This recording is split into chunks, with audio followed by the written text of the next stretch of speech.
Hello friends, welcome back to financial concepts. तो आज हम बात करने वाले हैं नाइसिस फाइनेंस के बारे में और उसका डिटेल एनालिसिस करेंगे कि जो इसका आईपीओ आने वाला है, हमें उसमें इन्वेस्ट करना चाहिए या नहीं करना चाहिए, या फिर हमें लॉन्ग टाइम के लिए क्या करना चाहिए, बाय सेल और होल्ड। ठीक है ना, क्या करना चाहिए, हम इसका पूरा आज एनालिसिस करेंगे। और एक बात मैं बता दूं, यहाँ पे जो मैं वीडियो वाली बनाऊंगा ना, यहाँ पे जितनी भी टर्मिनोलॉजीज फाइनेंस में यूज़ होती हैं उसको एक एक करके तोड़ तोड़ के स्क्रैच से बताऊंगा। मैं ये चाहता हूँ कि आपको हर एक चीज़ खुद करना आ जाए। ठीक है ना। तो यहाँ पे एजुकेशनल पर्पस है, प्लस इन्वेस्टमेंट पर्पस तो है ही, साथ में मैं आपको सिखाना चाहता हूँ ताकि आप खुद भी कर पाओ। जहाँ भी आपको ऐसी टर्मिनोलॉजीज मिले तो आप समझ पाओ, अच्छा आर ओ सी ई क्या होता है, आर ओ ई क्या होता है। तो प्लीज़ इस वीडियो को पूरा देखना, आपको पूरा अच्छी तरीके से समझ में आएगा। इस वीडियो के बाद आप खुद भी देख पाओगे कहीं भी पढ़ोगे तो कि इस पर्टिकुलर टर्मिनोलॉजी का मतलब क्या होता है। तो let's start without wasting time. सबसे पहले हम देखते हैं कंपनी कब स्टार्ट हुई थी, क्या है इसका बिजनेस, सारी चीज़ें। ठीक है। देखिए, ये कंपनी बेसिकली स्टार्ट हुई थी अगस्त 2013 में। लगभग लगभग 11 से 12 साल पुरानी कंपनी है, इसको हो गया है मार्केट के अंदर। और ये कंपनी का पहले नाम था मोलियोर रियलिटी प्राइवेट लिमिटेड। ठीक है ना। तो नाइसिस फाइनेंस इसका नाम बाद में पड़ा है, पहले था मोलियोर रियलिटी प्राइवेट लिमिटेड। फिर जब 2014 में जुलाई 28 को इसका नाम चेंज करके क्या कर दिया गया, नाइसिस finance services company private limited, ये नाम कर दिया गया। तो जाहिर सी बात है, ये उस टाइम से लेके लगभग 2014 से लेके 2024, लगभग 10 साल पूरे के पूरे ये as a private limited company रही। और अब जब इनको लगने लगा कि हम बड़े हो गए हैं, तो फिर ऑब्वियसली ये शेयर मार्केट में लिस्ट होने के लिए रजिस्टर हो चुकी है। नेक्स्ट, अब यहाँ पे कुछ आईपीओ की डिटेल्स दी गई हैं, पहले हम उसे देख लेते हैं। देखिए, जैसे आप सबको मालूम है, इसकी जो आईपीओ की डेट है अप्लाई करने की, वो ऑब्वियसली December 4 से लेके December 6 तक है। ठीक है ना, 3 दिन का टाइम है, तो आराम से अभी भी टाइम है, इसको आप चाहो तो अप्लाई कर सकते हो। ठीक है ना। नेक्स्ट आता है फेस वैल्यू। फेस वैल्यू क्या है, 10 रुपये पर शेयर। फेस वैल्यू क्या होती है, जिसको नहीं सब पता, फिर से मैं बता देता हूँ शॉर्ट में। फेस वैल्यू एक बेसिक वैल्यू होती है। इसका मतलब होता है कि इस वैल्यू के नीचे तो शेयर नहीं जाएगा, या फिर इस वैल्यू के नीचे तो इस कंपनी के शेयर की प्राइस नहीं हो सकती। जो एकदम बेसिक वैल्यू होती है ना, उसे हम बोलते हैं फेस वैल्यू। यानी कि अगर कोई कंपनी को लगता है कि उसकी ब्रांड मार्केट में बहुत अच्छा ब्रांड है, या उसकी गुडविल बहुत अच्छी है, तो वो इस वैल्यू के ऊपर ज़रूर बेच सकती है, बट इसके नीचे नहीं बेच सकती। ठीक है। आगे समझाऊंगा, जब इसके हम बैंड विड्थ देखेंगे ना, तब और अच्छे से क्लियर हो जाएगा फेस वैल्यू का मतलब होता क्या है। ठीक है। लॉट साइज, एक लॉट कितने का रहेगा, तो यहाँ पे लिखा हुआ है साफ साफ, एक लॉट जो रहेगा वो 800 शेयर का एक लॉट रहेगा। ठीक है। अब मान लो जिसको 2 लॉट खरीदना है तो वो इंटू 2 कर ले, जिसको 3 लॉट खरीदना है तो इंटू 3 कर ले। ऐसे करते नंबर ऑफ शेयर्स आपको अप्लाई करने पड़ेंगे, कितने लॉट के लिए आप अप्लाई करना चाहते हो। टोटल इश्यू साइज, अब यहाँ पे ये कंपनी टोटल कितने का इशू दे कर रही है शेयर, 63,46,400 नंबर ऑफ शेयर्स यहाँ पे ये कंपनी टोटल इशू कर रही है। जो इन टोटल अगर आप अमाउंट की बात करो तो 114.24 सीआर का फंड रेज करना चाहती है ये पब्लिक से। जो एक बोल सकते हैं कि दूसरी कंपनीज के अकॉर्डिंगली बहुत कम अमाउंट है, बट फिर भी स्टार्टिंग तो कहीं ना कहीं से तो करनी पड़ती है ना, तो ठीक है। नेक्स्ट आता है फ्रेश इशू और ऑफर फॉर सेल। देखिए, ये दोनों में लोग अक्सर आपको समझ में नहीं आ रहा है टर्मिनोलॉजी क्या है, क्योंकि ये जो टोटल 63,46,000 शेयर्स हैं, यहाँ पे कुछ इसके फ्रेश इशू कर रही है और कुछ ऑफर फॉर सेल है। इन दोनों का मतलब समझ लेते हैं।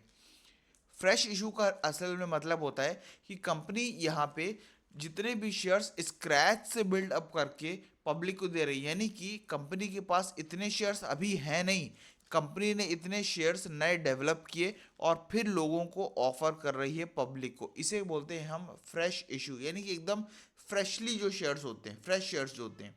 ठीक है। नेक्स्ट आता है हमारा ऑफर फॉर सेल। अभी ऑफर फॉर सेल क्या होता है, देखिए, ऑफर फॉर सेल का मतलब होता है, मान लो कोई पहले से इन्वेस्टर रहा हो इस कंपनी के अंदर। बहुत बड़े प्राइवेट इन्वेस्टर्स जो होते हैं वो अपनी आइडेंटिटी रिवील नहीं करते, बहुत बड़े बड़े इन्वेस्टर्स होते हैं। उन लोगों को कुछ पसंद नहीं आ रहा हो बाई चांस कंपनी में, या फिर वो लोग अपना शेयर्स बेचने में इच्छुक हो। ठीक है ना।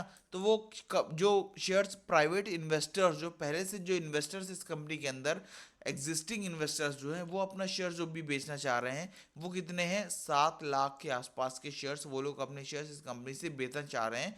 उसे हम बोलते हैं ऑफर फॉर सेल। तो आई होप आपको फ्रेश इशू और ऑफर फॉर सेल क्लियर हो गया होगा, दोनों का मतलब होता क्या है। ठीक है। आइए इसके हम डेट्स, इंपॉर्टेंट डेट्स के बारे में जान लेते हैं, कब क्या होगा। तो देखिए इसका आईपीओ ओपन होगा जैसे अभी हमने देखा 4 दिसंबर को, और आईपीओ क्लोज कब होगा 6 दिसंबर को, ठीक है। बेसिस ऑफ अलॉटमेंट, अब जिस बेसिस पे भी अलॉट करेंगे वो आपको रिजल्ट कब आएगा, बेसिकली हम मान सकते हैं ये आपको 9 दिसंबर तक पता चल जाएगा कि आपको शेयर्स रियल में ऑफर हुए हैं या नहीं हुए, ठीक है। इनिशिएशन ऑफ रिफंड्स, आपको रिफंड कब मिलेगा, अगर मान लो बाई चांस जिसने भी अप्लाई किया उसको शेयर्स नहीं मिल पाए, किसी वजह से अलॉट नहीं हो पाए, तो उनके अकाउंट में वापस पैसा कब आ जाएगा। 10 दिसंबर की इन्होंने डेट दे रखी है, आपको 10 दिसंबर को आपके अकाउंट में पैसा आ जाएगा वापस। Next, credit of shares to demat, मतलब जिसको शेयर्स मिल गए हैं उसके डीमैट अकाउंट में शेयर्स दिखने कब लगेंगे, वो है दिन 10 दिसंबर का दिन। उस दिन आपके अकाउंट में अगर आपको शेयर्स अलॉट हुए हैं तो पूरे के पूरे शेयर्स आपको दिख जाएंगे, ठीक है। लिस्टिंग डेट, यानी कि ये शेयर्स लिस्ट होने जा रहा है बॉम्बे स्टॉक एक्सचेंज में, एनएसई में भी लिस्ट नहीं हो रहा है, ये बात आपको ध्यान रखना है। सिर्फ बीएसई में इसको आप ट्रेड कर पाएंगे, यानी कि ये लिस्ट कब होगा और ट्रेडिंग कब से स्टार्ट होगी इसके ऊपर, तो वो डेट है December 11, ये आपको ध्यान रखना है, ठीक है। December 11 से इसकी ट्रेडिंग स्टार्ट हो जाएगी। नेक्स्ट, ये पॉइंट आपको बहुत इंपॉर्टेंट है, इसको ध्यान से समझना, ठीक है। देखिए टोटल शेयर जैसे सबको मालूम है, अभी मैंने बताया कि कितने इशू हो रहे हैं, फ्रेश इशू 63,46,000 के आसपास शेयर्स हो रहे हैं। अब पूरे के पूरे शेयर्स ये पब्लिक को नहीं दे रहे, इन्होंने डिवाइड करके रखा है किसको कितने देने हैं। एंकर इन्वेस्टर शेयर्स को दे रहे हैं टोटल 28.2%, यानी 17 लाख लगभग शेयर्स इसको दे रहे हैं एंकर इन्वेस्टर्स को। मार्केट मेकर को कितने दे रहे हैं 3,51,000, लगभग 5% के अप्रॉक्सीमेटली। QIB को कितने शेयर्स दे रहे हैं, लगभग 11,94,000 शेयर्स। NII यानी कि HNI, जिसको नहीं समझ में आता है HNI मैं बता दूं क्या होते हैं, हाई नेटवर्थ इंडिविजुअल्स, मतलब जिनके पास बहुत ज़्यादा पैसा होता है उनको बोला जाता है हाई नेटवर्थ इंडिविजुअल, होती है पब्लिक ही है, बस जिनके पास बहुत ज़्यादा पैसा होता है उनको अलग से ऑफर किए जाते हैं। तो उनको कितने शेयर्स दिए जा रहे हैं, लगभग 8,96,000 शेयर्स उनको ऑफर करे जा रहे हैं। अब ये आता है मेन जो आप हम जैसे जनरल पब्लिक को ऑफर किए जा रहे हैं, रिटेल शेयर्स ऑफर्ड, रिटेल को कितने दिए जा रहे हैं, यानी कि जो आप हम जैसे रिटेल इन्वेस्टर्स हैं इनको लगभग लगभग 20,91,000, लगभग जो 21 लाख के आसपास के शेयर्स जो अप्रॉक्सीमेटली इस कंपनी के अंदर बनाते हैं, लगभग 33%, इतने शेयर्स मिनिमम किसको दिए जा रहे हैं, रिटेल इन्वेस्टर्स को, ठीक है। एम्प्लॉय को कितने शेयर्स दिया रहा है, मतलब जो ऑलरेडी एम्प्लॉयज कंपनी के अंदर काम कर रहे हैं उनको कितना ऑफर है, लगभग 24,000 शेयर्स, ठीक है, जिसको हम ESOPs भी बोल सकते हैं, एम्प्लॉय स्टॉक ऑप्शन प्लान। तो इसको हम डिटेल में किसी और दिन समझेंगे क्या होता है, बहुत बड़ा टॉपिक है ये, शॉर्ट में समझ लेते हैं इसको अभी क्या होता है। देखिए ESOP का मतलब होता है एम्प्लॉय स्टॉक ऑप्शन प्लान, जिसका मतलब ये होता है जो एम्प्लॉय ऑलरेडी कंपनी में काम कर रहे हैं उनको सबसे पहले ऑफरिंग करी जाती है, क्या वो इस कंपनी में शेयर्स लेने के लिए इंटरेस्टेड हैं या नहीं है, तो उनको कम दाम में शेयर्स दे दिए जाते हैं। जनरल पब्लिक को ज़्यादा दाम में दिए जाते हैं, जो उनके खुद के एम्प्लॉयज़ हैं उनको कम पैसे में शेयर्स अलॉट कर दिए जाते हैं, उसको बोलते हैं एम्प्लॉय शेयर्स या फिर ESOPs, ठीक है। हाँ, नेक्स्ट, अब यहाँ पे आता है प्रोमोटर के पास कितनी शेयर होल्डर, प्रोमोटर इनके देखिए दो हैं, ठीक है ना, कौन कौन है, अमित अनिल गोयन का, और ये है मृदुला अमित गोयन का, ठीक है ना, इनकी वाइफ। अब इनके पास कितने प्री इशू, यानी कि ये शेयर्स शेयर मार्केट पे लाने से पहले इनके पास जो होल्डिंग थी लगभग लगभग पूरी की पूरी 100% की होल्डिंग थी, कहीं और के पास नहीं थी, ठीक है। अब पोस्ट इशू उनके पास कितनी रहने वाली है, मतलब जब ये पूरे मार्केट में शेयर्स ले आएंगे उसके बाद इनके कितने बचेंगे शेयर्स, इनके पास लगभग 73% ये खुद फिर भी होल्ड करेंगे 63 लाख के आसपास शेयर्स लाने के बावजूद, ठीक है। अब बात आती है इससे क्या लेना देना कंपनी का, देखिए इससे बहुत ज़्यादा लेना देना होता है। जनरली एक कंपनी में अगर प्रोमोटर की होल्डिंग ज़्यादा होती है ना तो उस कंपनी में माना जाता है कि जो भी प्रोमोटर है उनका इंटरेस्ट उतना ज़्यादा है इस पर्टिकुलर कंपनी के अंदर, तो माना जाता है कि उसका इंटरेस्ट ज़्यादा है तो वो और ज़्यादा अपना इंटरेस्ट दिखाएंगे और काम उसी लगन से करेंगे, ठीक है ना। तो अब बात आती है क्या 73% से ज़्यादा भी हो सकता है, नहीं हो सकता, क्योंकि एक एक्ट है कंपनीज एक्ट 2013, वो रेस्ट्रिक्ट करता है एक प्रोमोटर को कि आपका शेयर होल्डिंग किसी भी कंपनी में अगर आपकी लिमिटेड है, लिमिटेड का मतलब होता है स्टॉक मार्केट में लिस्टेड हो चुकी है कंपनी, तो आपकी जो होल्डिंग है ना वो 74% से ज़्यादा नहीं हो सकती। तो इसलिए अपना इन्होंने शेयर जो है रेस्ट्रिक्ट करके रखा है कहाँ पे 73.22% पर, जो एक बहुत अच्छी बात है। अब हम देख लेते हैं इसके कुछ फंक्शंस के बारे में कि क्या ये परफॉर्म करती हैं, क्या इनका बिजनेस है, सारी चीज़ हम इसको अब डिटेल में अब देख लेते हैं। चलिए स्टार्ट करते हैं। हाँ तो चलिए बात करते हैं इसके बिजनेस के बारे में कि ये कंपनी क्या करती है एक्चुअली में। देखिए ये कंपनी जो है जनरली दो टाइप के बिजनेस एक्चुअली में करती है। देखिए सबसे पहले लिखा हुआ है ट्रांजैक्शन एडवाइजरी बिजनेस और दूसरा लिखा हुआ है फंड एंड असेट मैनेजमेंट। ठीक है, देखिए ये होता क्या है एक एक करके समझते हैं हम। सबसे पहले समझते हैं ट्रांजैक्शन एडवाइजरी। देखिए ट्रांजैक्शन एडवाइजरी का यहाँ पे लिखा हुआ है कि जो भी जॉइंट वेंचर्स करना चाहते हैं या फिर जो भी जॉइंट डेवलपमेंट करना चाहते हैं या फिर कैपिटल रीस्ट्रक्चरिंग होती है, इन सब में ये एडवाइस प्रोवाइड करती है अपने कैसे क्या होना चाहिए। एग्जाम्पल एक समझाता हूँ। मान लो मारुति और सुजुकी दो अलग अलग कंपनी हैं, ठीक है ना। अब इनको अपना काम डालना है इंडिया के अंदर। तो ये इंडियन एक पर्टिकुलर कंपनी के पास आएंगी और बोलेंगी आप मुझे इंडियन मार्केट पढ़ के बताओ क्या हमारे लिए काम करना सही है, या फिर हम उसका इंडिया में मार्केट कैसा है, ग्रोथ कैसा है आपका ऑटोमोबाइल सेक्टर का, हम कैसे काम कर सकते हैं सही तरीके से, या फिर हमें इनके लॉ रूल्स एंड रेगुलेशंस क्या क्या हैं। तो ये सारी की सारी एडवाइस लेने किसके पास आएंगी, इस पर्टिकुलर कंपनी के पास आएंगी। तो ये एक एडवाइजरी सर्विस हो गई जिसे हम बोलते हैं जॉइंट वेंचर। अगर किसी को करना हो तो ये सारे प्रोवाइड करती हैं। नेक्स्ट आता है कैपिटल रिस्ट्रक्चरिंग। क्या होता है कैपिटल रिस्ट्रक्चरिंग का मतलब होता है फॉर एग्जांपल जैसे टाटा है, ठीक है। टाटा कोई नया बिजनेस करने वाली है। अब टाटा नया बिजनेस करने वाली है, अब उसको फंड रेज करना पड़ेगा। तो अब मान लो ये 1000 करोड़ का फंड रेज करने वाली है। अब ये 1000 करोड़ का फंड कहाँ से रेज करे, या क्या इक्विटी शेयर्स ले सकती है, क्या ये बैंक के पास जाए, क्या ये प्रेफरेंस शेयर्स इशू करे। तो ये कंपनी कहाँ से जाए ताकि इसको ये 1000 करोड़ बहुत आसानी से और बहुत कम कॉस्ट में इशू हो जाए, इसे बोलते हैं कैपिटल स्ट्रक्चरिंग। तो ये इस तरीके की जो एडवाइजरी प्रोवाइड करती है ना उसे हम बोलते हैं transactional advisory services. Next fund and asset management. Fund and asset management का मतलब होता है जो भी हाई नेटवर्थ इंडिविजुअल होते हैं ना, मतलब जिनके पास बहुत पैसा होता है, जो रिच पर्सन रिच क्लास होती है, और जो भी बड़ी बड़ी कंपनीज होती है जिनको अपना पैसा मैनेज करवाना होता है किसी से, तो वो कंपनीज भी अपना पैसा इनको देती है, नाइसिस फाइनेंस जैसी कंपनीज को। तो वो उनके बिहाफ पे पैसा उनका मैनेज करते हैं और अलग अलग जगह पे इन्वेस्ट करते हैं। यानी कि स्टॉक मार्केट से हट के भी बहुत सारी जगह जहाँ पे इन्वेस्टमेंट्स होती हैं वहाँ पे अलग अलग जगह पे इन्वेस्ट करते हैं। तो इस टाइप का कुछ इनका बिजनेस है जो भी ये परफॉर्म करते हैं। नेक्स्ट इनके फाइनेंशियल्स हम देख लेते हैं। फाइनेंशियल्स क्या कहते हैं। देखिए सबसे पहली बात तो इनके आप 2 साल दिए हुए इनको हम कंपेयर करेंगे, 31 मार्च 2024 और 31 मार्च 2023। ठीक है, आप देखिए सबसे ड्रास्टिक चेंज आया है इनके पैट में, प्रॉफिट आफ्टर टैक्स। ये देखिए ये वाला आप देखिए। देखिए पहले था इनका 302 और 2024 के मार्च में हो गया है 2305। ये अमाउंट्स इन लैख है, ठीक है, ध्यान रखिएगा। लगभग लगभग 3 करोड़ का प्रॉफिट था पहले, अब कितना हो गया है 23 करोड़ का। आप समझ रहे हैं, मतलब 7 टाइम्स से भी ज्यादा का प्रॉफिट हो गया है। ये कोई भी अगर कंपनी करती है तो समझ लो आप बहुत बड़ा फिगर है किसी भी एक कंपनी के लिए, एक तरीके का अचीवमेंट मान सकते हो कि 7 टाइम्स प्रॉफिट क्या होता है। तो ये अगर रियल फिगर्स हैं मतलब एक तरीके से, तो बहुत अच्छी बात है पर्टिकुलर कंपनी के लिए कि इतना बड़ा प्रॉफिट जनरेट कर लिया इन लोगों ने, ठीक है। सेकेंड थिंग आती है इनकी बोरोइंग्स। आप बोरोइंग्स देखिए, पहले थी 1813.5 लैक्स, अब हो गई है 726.5 लैक्स। यानी कि इनकी बोरोइंग्स जिन्होंने इतना उधार लिया हुआ था ये आधे से भी कम हो गया है, लगभग 50% प्लस से डाउन हो गया है, जो एक किसी कंपनी के लिए बहुत अच्छी बात होती है। अब इनकी जो इंटरेस्ट पेमेंट रहेगा उतना ही कम जाएगा, तो उससे और ज़्यादा प्रॉफिट बढ़ेगा। तो कहीं ना कहीं शेयर होल्डर के लिए बहुत अच्छी बात है ये, ठीक है। दूसरा आता है इनका रेवेन्यू। ये रेवेन्यू मतलब इन्होंने कितना जनरेट किया है। तो देखिए मार्च 2023 में इनका रेवेन्यू था 1153, अब हो गया है 4224। लगभग 3 टाइम्स से ज़्यादा इन्होंने सेल्स करी है, या फिर जो अपनी सर्विसेज बढ़ाई हैं लगभग 3 टाइम्स से ज़्यादा, जो कि एक बहुत अच्छा फिगर है। तो इनके फाइनेंशियल्स आप देख के बोल सकते हो कहीं ना कहीं ये कंपनी फाइनेंशियली तो बहुत ज़्यादा स्ट्रांग है, जिस तरीके के ये फिगर्स अपने शो ऑफ कर रही हैं।